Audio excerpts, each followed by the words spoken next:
70, Chief Sir Willie Madu-Abrochukwu Obiano Akpokedike Aguleri stands tall, not just by the grace of age, but by the depth of his achievements and the boldness of his legacy. A man whose life has been shaped by grit, grace, and God's guidance, his journey from the quiet town of Aguleri to the exalted corridors of power is a compelling story of vision, excellence, and service.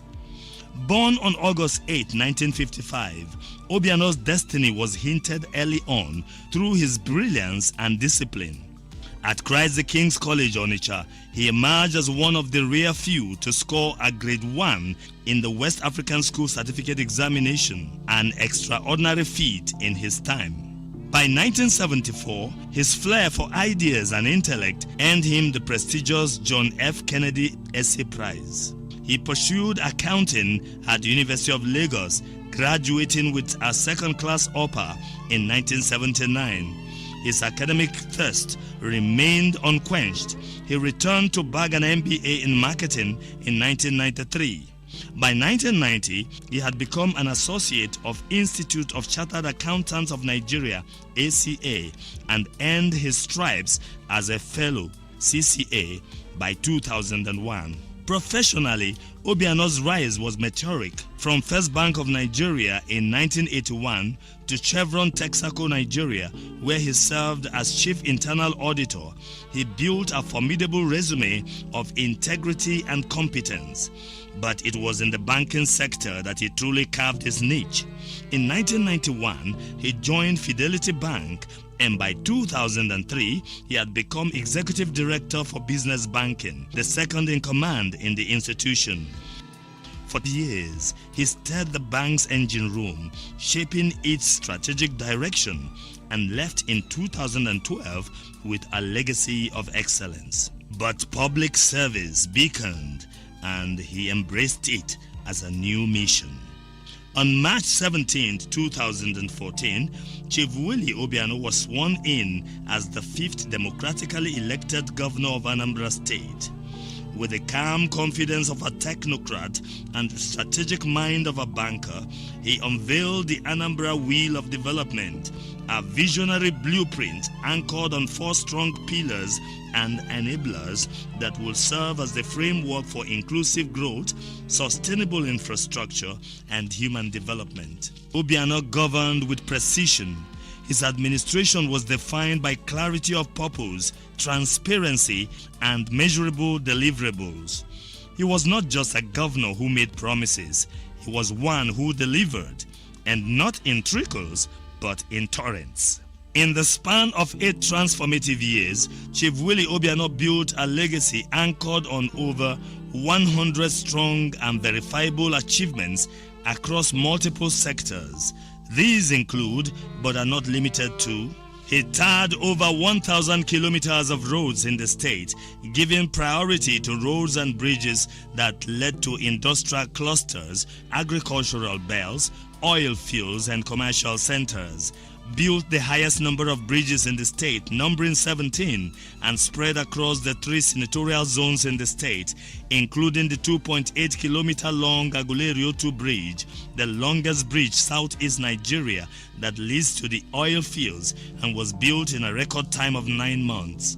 Built the first 3 flyovers in Awka, the state capital, within its first 9 months in office with the state-of-art aesthetics. The NYSC camp in Mbaku, which was initially meant to be bungalows as initiated by previous governments, was strategically redesigned to story buildings, built and completed by Obiano, a 4,000 capacity camp with 4 blocks, multipurpose halls, modern parade ground, religious centers, sick bay, etc. Started and completed the first airport in Anambra with the second longest runway in Nigeria.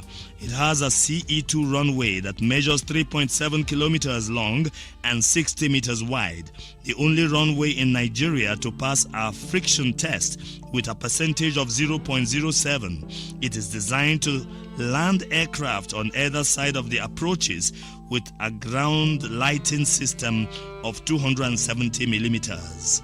The runway is connected to the apron by two taxiways which measure 35 meters wide with shoulders. The taxiways lead directly to the apron, which covers 3 by 200 by 560 meters of reinforced concrete that can comfortably accommodate 12 big aircrafts and 8 planes. It is equipped with 3 world-class landing facilities like DVOR, Satellite Landing System, and ILS, one of the few in Africa to have the triple landing system. The terminal building was designed to accommodate 400 persons. It has 36 shops, 6 lifts, and 3 elevators, and a ramp to facilitate the movement of physically challenged travelers. The control tower stands 34.5 meters tall. It was designed to resist fire. It is equipped with both a staircase and a lift. The airport has 3 state-of-the-art 2020 model Ziegler firefighting trucks, among the best machines known in the aviation industry. The car park can accommodate 700 vehicles.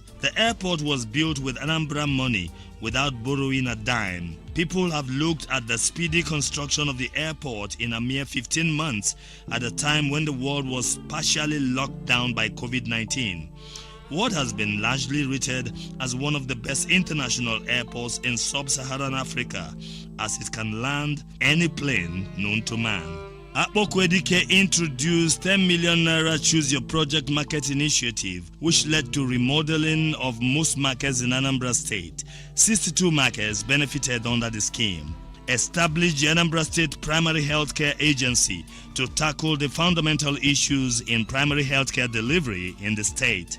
Established the Anambra State Healthcare Insurance Agency, ASHA, which has made quality healthcare easy and affordable to the greater number of our people. He remodeled and equipped the Immaculate Heart Multi-Specialist Hospital Aguleri, which compares favorably to any modern hospital in the advanced parts of the world. In a bid to fight the rising incidence of cancer in the region, he established the state's first endoscopy suite and furnished the state-of-art imaging center with a 64-slice CT machine. Built hostels with capacity to shelter 700 students in 12 technical colleges in the state, bringing back the boarding culture in our technical institutions. Re-equipped 60 secondary school science laboratories with state-of-the-art science lab in the 3 senatorial zones, which has assisted the students to do well in their science exams internationally. As a result, the percentage of students with university admission qualifications grew from a mere 38% to 64%. Increased over 5,000 teachers' salaries, being tutors of core subjects and teachers in hard-to-reach areas to motivate them and offer more access for quality education to our children in riverine and agrarian communities. Recruited contract teachers for the 11 technical colleges to boost staff strength and got 13 trade subjects accredited in 4 technical colleges in the state. He upgraded 3 general hospitals to specialist hospitals. This move was balanced among the 3 senatorial zones. The Onitsha General Hospital was selected in the Northern Senatorial Zone. He saw the transformation of a moribund Onitsha General Hospital to a functional specialist hospital with state-of-the-art medical equipment and a helicopter pad. The first public secondary health facility to offer COVID-19 diagnostic services. The first endoscopy facility ever owned by a state government was established in this facility. All these will attract the attention of the federal government and ultimately make for the adoption of the hospital as a federal medical center. From Oji River in Enugu State, he ensured the installation of a 33 kVA line to supply power to Urumba North and South, which benefited 31 communities. He installed another 33 kVA line from Awada through Idemili to Nnewi to improve power supply in 43 communities. 33 kVA line was also installed from Oboji in Urumba North to Peters University in Agwata. Rehabilitation and expansion of Otwacha Water Scheme and Obizi Water Scheme. These 2 water projects have alleviated the hardship suffered by many communities for decades due to lack of access to potable water. He positioned the Ministry of Youth and Entrepreneurship, where youths were trained, retrained, and empowered in diverse vocations. He not only accommodated the 6,000 teachers his predecessor employed in the eve of his administration, but increased their salaries by 15%, civil servants inclusive. Set up the Fisheries and Aqua Agricultural Business Development Agency, FABDA, to meet the shortfall of fish demand with a strategic approach to fish farming that would guarantee an Anambra state with a firm hold in the huge fish market and business. Partnered with major agro investors like Coscharis, Josan Agro, and other investors. The impact of these partnerships was instantaneous. The statewide production output shot up from 80,000 metric tons to 345,000 metric tons. He continuously empowered farmers with farm inputs like cassava stems, rice seeds, maize, and okra seeds, free of charge. Rice millers were also given the stoners and threshers. He upgraded the State University Teaching Hospital, completed the construction of many facilities and administrative buildings in the university, and got accreditation for the medical school. Effected the graduation of the first set of medical doctors from the State University who had spent 10 years in the university for lack of accreditation before Obiano came. He ensured their graduation and accreditation, gave them prizes and automatic employment. Built the biggest state-owned oxygen plant in Nigeria 15 months before the COVID-19 outbreak, and it became strategic as oxygen was distributed to hospitals free of charge during the outbreak. Started the Light Up Anambra project and lit up over 2,000 kilometers of roads in the state. Recreated the State Sports Development Commission, introducing a new sporting spirit, and reintroduced different competitions and challenge cups, with Anambra State winning medals and trophies nationwide and beyond during his tenure. Opened up youth participation in politics and became the first in Africa to achieve 85% youth involvement in the democratic process and decision-making. Remodeled the Women Development Center in Awka and renamed it to Professor Dora Akunyele Women Development Center. His wife also remodeled and equipped an abandoned hotel building in the premises of the center, which is now yielding revenue to the state. He introduced the Community Choose Your Project initiative twice and became the first governor to have 2 legacy projects each in all the 179 communities in the state. Built the Awka International City Stadium with a FIFA-rated contractor, Money Mitchell, as approved by NFA, and is currently hosting national and international matches and presently being used as the host stadium for Enugu Rangers, thereby yielding revenue for the state. Built the first ever international convention center in the state and the biggest in Nigeria with a 12,000 seating capacity in and out with the visible halls, banking hall, and industrial sized kitchen, etc. It is truly a monument to behold. He created the Anambra Small Business Agency and gave access to single-digit loans and grants. Through ASBA, he built the Nkwele Zunaka Shoe Market Cluster, which has become a big player in the export market across West Africa. Intervened on 4 major erosion sites in the state, some as deep as 35 meters, like the 100-foot erosion site in Nnewi, the link road between Anambra State and Imo State in Ezinefite, the Minaj Obosi erosion site, and Q-In. Over 8 billion naira was spent on those 4 erosion sites. With over 1,000 gully erosion sites in the state, Governor Obiano fought the erosion menace through new map and with the support of the World Bank. He paid the counterpart funding while 18 erosion sites were fully intervened by new map in the state. He inaugurated a division of Court of Appeal in Awka, Anambra State to provide a robust judicial system to support the growth and development drive of his administration and to attract even more federal institutions, a testament to the legacy administration of Chief Willie Obiano. He created the Anambra State Investment Promotion and Protection Agency as a one-stop shop for investors, which attracted lots of investments to the state.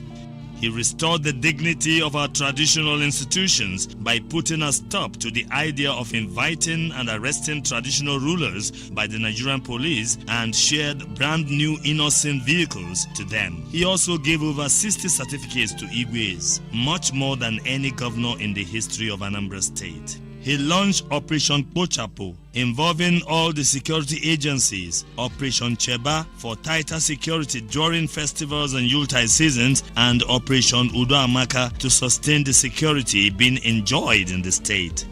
Donated hundreds of patrol trucks and security vehicles with command and control centers to the police, army, navy, vigilantes, etc. Donated a gunboat to the Nigerian Navy in Onitsha to secure Anambra from incidents of robbers who used the waterways to launch attack from the neighboring state. Hosted first ever Southeast and Delta State Security Summit to share notes and secure the whole region, and made Anambra the safest state in Nigeria, thereby reducing crime across southern Nigeria and beyond. He created ACTDA, the Awka Capital Territory Development Authority, charged with the responsibility of designing and mapping out a plan that will make Awka truly a 21st century city. Through ACTDA, he concluded the aerial mapping of Awka Capital Territory, including the entire state, making it the second state in Nigeria to do so. He turned the new map project management unit into an agency, passed the Anambra State Erosion Watershed and Climate Change Agency Answika Establishment Act 2022. The bill, after proper legislative actions by the State House of Assembly, was signed into law. He revamped the state-owned radio, TV, and printing organizations into world-class institutions, leading to numerous awards and recognitions within and without Anambra State, ABS TV, ABS Radio, and National Light newspapers. He launched special police units for the shopping malls, student areas, and nightlife zones. Set up and empowered the Peace Committee to handle cases of herdsmen attack and avoid any related crises. Ensured seamless payment of due and appropriate allowances to the security agencies, and fought crime through job creation from new investments, agriculture, loans, and other policies and programs. Chief Willie Obiano distributed over 1.5 billion support fund to small and medium-scale enterprises with special focus on farmers, especially women and young persons. Launched the Akuluauno campaign, leading to new investments like Koscharis Farms Anako, Josan Agro, Linden Farms, and Dell Farm and Songhai and Stein Farms, as well as the Stanel World, the Millennium Estate. Even Sabmila Estate completed the second phase of its expansion under his administration. Akpokwedike Global led Anambra to become the fourth largest economy in Nigeria, led Anambra State to record the least unemployment rate in Nigeria. He also led Anambra to become the state with the most efficient healthcare system in Nigeria. Chief Willie Obiano led Anambra to become the first in the southeast and second to Rivers in Nigeria in Physical Sustainability Index, beating Lagos, Kano, and 32 other states. Budget also indicated that Chief Willie Obiano prioritized investment in capital expenditures projects over operating expenses in line with World Bank standards all through his 8 years in office. The budget report showed that Anambra under Obiano had one of the smallest domestic debts in the country, ranking 24th by size. The state's year-on-year internally generated revenue (IGR) increased by 6 points, 22% from 26.37 billion in 2017 to 28.01 billion in 2020. At 43.77 billion naira, Anambra had one of the smallest budgets for running the state's government among the 36 states. It cut its overhead component of its operating expenses by 21.11% from 23.55 billion naira in 2029 to 18.34 billion in 2020. Against many battles and obstacles, he held official funeral tagged Ozemezina for all the fallen heroes of Igbo extraction and commenced the annual observation of November 16 as a public holiday, work-free day in Anambra State in honor of Dr. Nnamdi Azikiwe. Chief Willie Obiano led Anambra through 2 economic sessions and COVID-19 crisis and refused taking the federal government's bailout funds, yet introduced stimulus packages that made Anambra not to feel the full length of the recession. He facilitated students and teachers to come tops in national and global competitions in the base, STEM subjects, and tech innovation. He created a special home for the mentally challenged, cleared the state of mentally challenged people, and rehabilitated many of them to reunite with their families. Through the cafe initiative of his wife, Dr. Ebelechukwu Obiano, lives of many indigent persons were touched, training thousands in different skills and crafts and empowering them to become self-reliant and employers of labor. Built houses for widows, treated over 120 children with cleft palate lips, giving limbs to amputees, wheelchairs to the physically challenged, all free of charge and without state funding. Chief Willie Obiano took the bull by the horn and put in all resources to make sure that Anambra State is gazetted as an oil-producing state and approval given to credit a 13% derivation. So far, the state has gotten over 12 billion naira in oil revenue.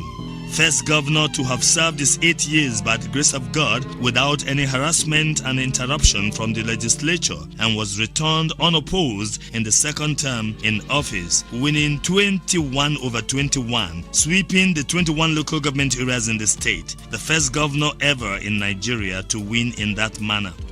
Introduced the Anambra Daily Road Maintenance Program, which employed, trained, and equipped youth to maintain the roads built by his predecessors. He built a lot of people, giving many the platforms on which to excel, and recommended hundreds for greater responsibilities within and outside Nigeria. He introduced the Anambra brand with new anthem, logo, core values, and colors. Signed an MOU with the Transmission Company of Nigeria to build 6 transmitters in Anambra State, covering Nnewi, Onitsha, Aguleri, Umuchu, Ogidi, and Ogbunike. He enforced without prejudice the law against kidnapping. Thus, kidnappers' dens were totally destroyed. On regular basis, he disbursed billions of naira to mission schools for innovation, retooling, and re-equipping works. Awarded scholarships to over 200 students. Through an annual grant in aid to mission hospitals, handed over funds to mission hospitals in Anambra to upgrade and maintain their health delivery services.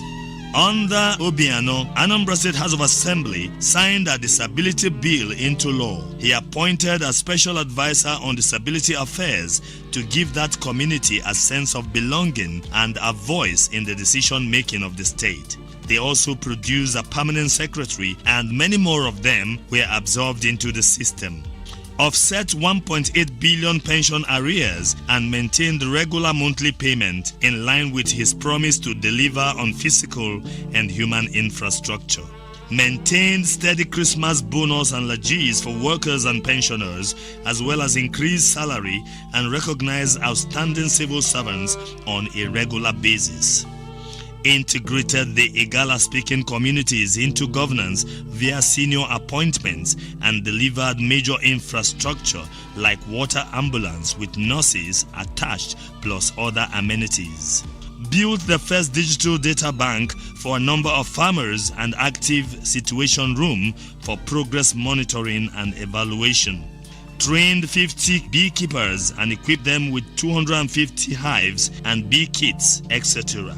He engaged the highest number of political appointees, making sure in the process that no community in the state was denied appointment in government. This ensured that youth unemployment was the lowest ever recorded and money was circulated to the grassroots. Completed the first mega mall in the state, ShopRite Onitsha, which has stimulated the opening of many other big malls across the state. Created the Digital Entrepreneurship Office for the nurture and expansion of technovation and digital entrepreneurship. From grassroots development to bold mega projects, Chief Obiano's tenure remains a benchmark in subnational governance in Nigeria. He did not merely hold office, he changed the game. As Chief Sir Willie Maduabrochukwu Obiano turns 70, we salute a man who has lived up to the divine wisdom of his middle name, Maduabrochukwu. Man is not God, a humble reminder that his achievements are anchored on divine providence and unwavering dedication to the Almighty. Today, his family beams with pride. Anambra echoes his strides. Nigeria lives a toast in salute as history writes his name in gold. Happy 70th birthday to a visionary, a statesman, and a leader of uncommon distinction.